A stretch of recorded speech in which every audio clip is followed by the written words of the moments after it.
Taigi, esame Italijoje, finale Ligūrė, 2024 metai, lapkričio 29 diena, porą dienų iki žiemos. Ką mes čia turime? Turime Orbea Wild elektrinį dviratį, kokių 2022 metų gamybos, dar su senuoju Bosch varikliu. Kodėl važiuojam su e-baiku?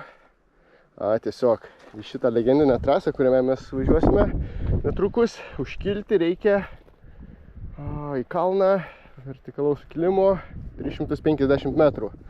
Su paprastu dviračiu būtų šioks toks iššūkis, norint pravažiuoti trasą daugiau nei vieną kartą.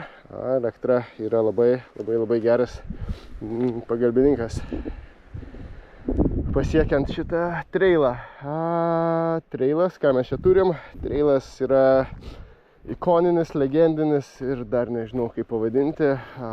EWS ir World Enduro Cup stages, dažniausiai naudojamas pačioje pabaigoje. Tai reiškia, kad šitame stage sprendžiasi nugalėtojo likimas, nebereikalo, noriu pastebėti.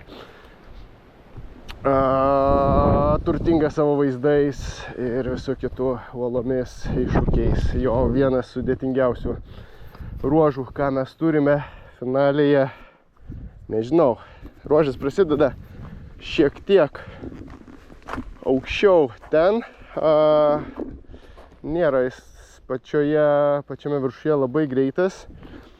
Raideriams reikia stipriai paminti, paprakaituoti, pasikelti savo pulsą.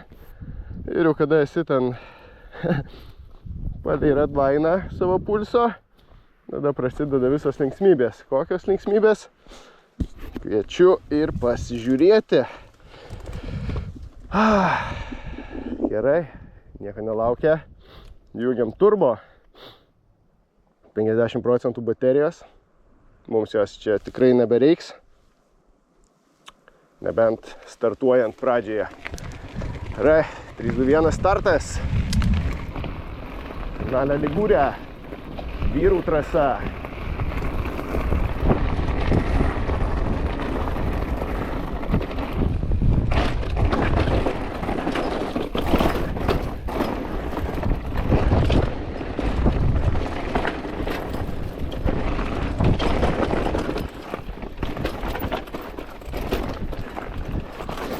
Aišku, žanro klasika.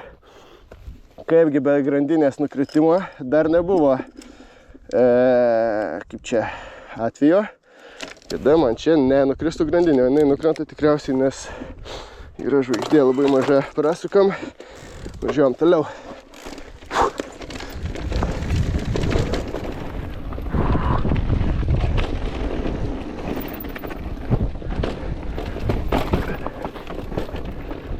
Šį kartą pasirinkome teisingą lainą.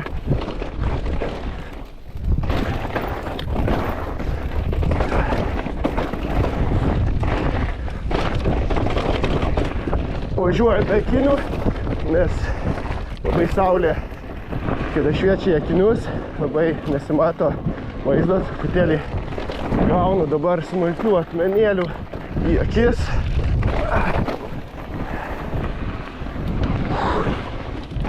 Enduro reikia ir pamint.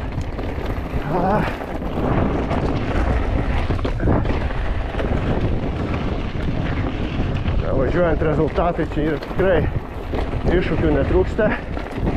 Pasižiūrėjus YouTube, kaip čia važiuoja pro raideriai pasaulinio lygio, atrodo wow. Atrodo, kad video yra pagreitintas kokie 1,5 karto.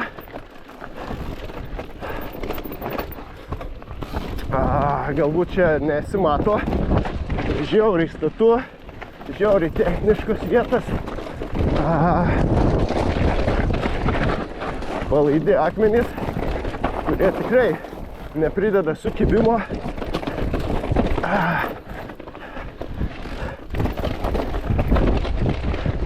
Panašu, kad visai pataikėm su padangų slėgiu.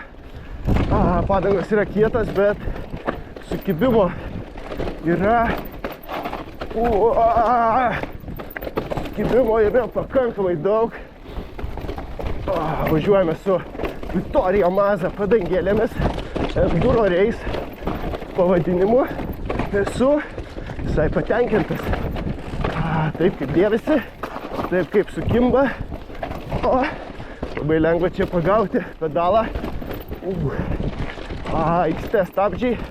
Gale Shimano resina, aišku, kaladėlės. Kodėlgi ne? Kodėlgi ne? Vat, gal ir todėl,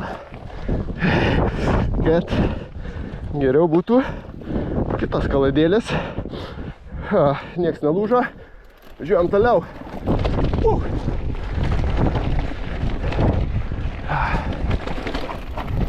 Tai va, stabdžius. Shimano resin. Prieki juodi garferiai, kurie nėra skirti reisui.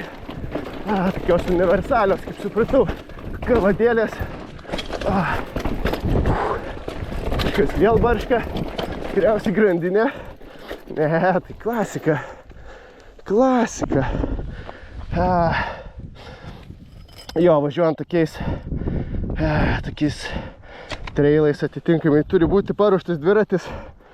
Nelabai čia rekomenduojama važiuoti su bet kuo, nes stipriai tai atsilieptų rezultatą, jeigu mes dalyvautumėme varžybose. Prarastų daug brangaus laiko.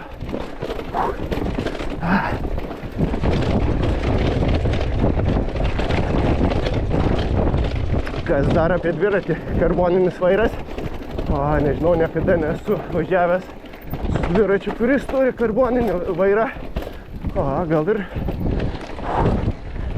ir visai gerai. Neturiu didelių nusiskundimų. Race Face gripsai žiauriai nustebino. Vizualiai atrodo žiauriai paprasti, bet jo, po savaitės raidinimo jokių problemų. Žiauriai slidūs akmenys, ypatingai kada būna šlapi. Šitą vietą viskas, man atrodo, finišas.